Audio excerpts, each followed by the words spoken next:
ಈಗ ಬೆಂಗಳೂರಿನ ಇತರ ಪ್ರಮುಖ ಸುದ್ದಿಗಳನ್ನು ಫಟಾಫಟ್ ಅಂತ ನೋಡೋಣ ಜಸ್ಟ್ 5 ನಲ್ಲಿ. ಬೆಂಗಳೂರಿನಲ್ಲಿ ಮಾನವ ಕಳ್ಳಸಾಗಣೆ ಆತಂಕ ಮೂಡಿದೆ. ರಾಷ್ಟ್ರೀಯ ಮಕ್ಕಳ ಹಕ್ಕುಗಳ ರಕ್ಷಣಾ ಆಯೋಗ ದಾಳಿ ಮಾಡಿ 20 ಬಾಲಕಿಯರನ್ನ ರಕ್ಷಣೆ ಮಾಡಿದೆ. ಮಕ್ಕಳನ್ನ ವಿದೇಶಕ್ಕೆ ಕಳ್ಳಸಾಗಣೆ ಮಾಡಲು ಮುಂದಾಗಿದ್ರು ಎನ್ನಲಾಗಿದೆ.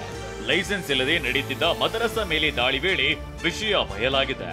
ಸಂಪಿಗೆಹಳ್ಳಿ ಠಾಣೆಯಲ್ಲಿ ದೂರು ದಾಖಲಾಗಿದೆ. ಆನ್ಲೈನ್ನಲ್ಲಿ ಹೊಸ ರೀತಿಯ ವಂಚನೆ ಶುರುವಾಗಿದೆ. ಐಷಾರಾಮಿ ಬೈಕ್ ಪೋಸ್ಟ್ ಹಾಕಿ ಇದು ಇಷ್ಟು ಬೆಲೆ, ನೀವೆಲ್ಲ ₹1 ದಾನ ಮಾಡಿದ್ರೆ ಈ ಬೈಕ್ ತೆಗೆದುಕೊಳ್ತೇನೆ ಅಂತ ಮನವಿ ಮಾಡ್ತಾರೆ. ಗೊತ್ತಿಲ್ಲದೆ QR ಕೋಡ್ ಮೂಲಕ ಹಣ ಸೆಂಡ್ ಮಾಡಿದ್ರೆ ನಿಮ್ಮ ಬ್ಯಾಂಕ್ ಖಾತೆಗೆ ಕನ್ನ ಹಾಕ್ತಾರೆ.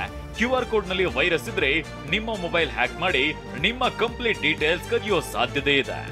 ನಿಮ್ಮ ಸ್ಕ್ಯಾನರ್ ಮೂಲಕ ನೀವು ಸ್ಕ್ಯಾನ್ ಮಾಡಿ ಅವರಿಗೆ ದುಡ್ಡು ಹಾಕ್ತಾ ಇರೋದ್ರಿಂದ ಆ ಸ್ಕ್ಯಾನರು ಅಂದರೆ QR ಕೋಡ್ ಹಿಂದಗಡೆ ಇರುವಂತಹ ಮಾಲ್ವೇರ್ ಆಗ್ಬೋದು, ವೈರಸ್ ಆಗಬಹುದು, ಅದು ಯಾವುದು ಒಂದು ನಿಮ್ಮ ಫೋನನ್ನು ಅಟ್ಯಾಕ್ ಮಾಡ್ತಿದೆ ಅನ್ನೋದು ನಿಮಗೆ ಅರ್ಥ ಆಗ್ತಿಲ್ಲ.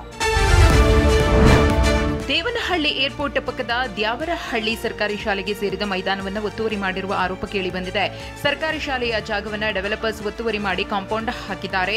ಶಾಲೆ ಜಾಗ ಉಳಿಸಿ ಮಕ್ಕಳ ಆಟದ ಮೈದಾನಕ್ಕೆ ನೀಡುವಂತೆ ಗ್ರಾಮಸ್ಥರು ಒತ್ತಾಯಿಸಿದ್ದಾರೆ. ಸುಮಾರು 30,000 ಸ್ಕ್ವೇರ್ ಫೀಟ್ ಬರ್ತದೆ. ಇದು ಈಗಿನ ವ್ಯಾಲ್ಯೂಯೇಷನ್ ಪ್ರಕಾರ ಸುಮಾರು 9 ಕೋಟಿ ಬೆಳೆ ಬರ್ತದೆ ಸರ್. ಇದು ಜಾಗವನ್ನು ನಾವು ಡಾಕ್ಯುಮೆಂಟ್ ಎಲ್ಲ ಚೆಕ್ ಮಾಡಿ ಪರಿಶೀಲನೆ ಮಾಡಿದಾಗ ನಾವು ಚಿಕ್ಕ ವಯಸ್ಸಿಂದ ಇದು ಖಾಲಿ ಜಾಗ ಇತ್ತು. ಈಗ ಆಟದ ಮೈದಾನಕ್ಕೆ ಇಕ್ಕಟ್ಟಾಗಿದೆ. ಇದೇ ಥರ ಒತ್ತುವರಿ ಮಾಡಿಕೊಂಡಿರೋದ್ರಿಂದ ಕೂಡಲೇ ಇದನ್ನೆಲ್ಲ ತಿರುವು ಮಾಡಿಸ್ಬೇಕು ಸರ್. ಒಂದೇ ಭಾರತ್ ಸ್ಲೀಪರ್ ಟ್ರೈನ್ಗಳನ್ನು 6 ತಿಂಗಳೊಳಗೆ ಹಳಿಗೆ ಇಳಿಸಲು ತಯಾರಿ ನಡೆದಿದೆ. BELನಲ್ಲಿ ಒಂದೇ ಭಾರತ್ ಸ್ಲೀಪರ್ ಕೋಚ್ಗಳನ್ನು ಭಾರತ್ ಅರ್ತ್ ಮೂವರ್ಸ್ ಲಿಮಿಟೆಡ್ ತಯಾರಿಸುತ್ತಿದೆ. ಜೊತೆಗೆ ಥಣಿಸಂದ್ರದಲ್ಲಿ ₹270 ಕೋಟಿ ವೆಚ್ಚದ ಸ್ಲೀಪರ್ ಕೋಚ್ನ ಡಿಪೋ ಮತ್ತು ವರ್ಕ್ಶಾಪ್ ನಿರ್ಮಾಣಕ್ಕೆ ಸಿದ್ಧತೆ ನಡೆದಿದೆ. ವರ್ಷದೊಳಗೆ ಕಾಮಗಾರಿ ಕಂಪ್ಲೀಟ್ ಆಗಲಿದೆ. ರಂಜಾನ್ ಮಾಸದ ಉಪವಾಸ ಆರಂಭವಾಗಿದ್ದು ಮಾರುಕಟ್ಟೆಗಳಲ್ಲಿ ಡ್ರೈ ಫ್ರೂಟ್ಸ್ಗಳಿಗೆ ಬೇಡಿಕೆ ಹೆಚ್ಚಾಗಿದೆ. ಮಾರುಕಟ್ಟೆಗೆ ವಿದೇಶದಿಂದ ಬಗೆ ಬಗೆಯ ಡ್ರೈ ಫ್ರೂಟ್ಸ್ ಲಗ್ಗೆ ಇಟ್ಟಿದೆ. ಖರ್ಜೂರ, ಒಣದ್ರಾಕ್ಷಿ, ಬಾದಾಮಿ ಸೇರಿದಂತೆ ಹಲವು ಬಗೆಯ ಡ್ರೈ ಫ್ರೂಟ್ಸ್ಗಳ ವ್ಯಾಪಾರ ಜೋರಾಗಿದೆ. ಶಿವಾಜಿನಗರದ ರಸೆಲ್ ಮಾರುಕಟ್ಟೆಯಲ್ಲಿ ವ್ಯಾಪಾರ ಭರ್ಜರಿಯಾಗಿದೆ.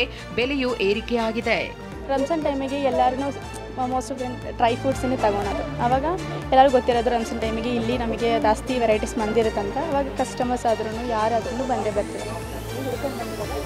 ಹುಡ್ಕೊಂಡು ನಮ್ಮ ಫ್ರೆಂಡ್ ರೆಫರ್ ಮಾಡಿರೋದು, ಇಲ್ಲಿ ಇಸ್ಕೊಂಡ್ರೆ ಡಿಸ್ಕೌಂಟ್ ಸಿಗುತ್ತೆ ಅಂತ, ಅದಕ್ಕೆ ನೋಡ್ಕೊಂಡು ಹೋಗೋಣ ಅಂತ ಬಂದಿರೋದು. ತಗೊಂಡಿದ್ವಿ ಬಾದಾಮು, ಪಿಸ್ತಾ ಮತ್ತು ಕ್ಯಾಶ್ಯೂ ಅಂತ.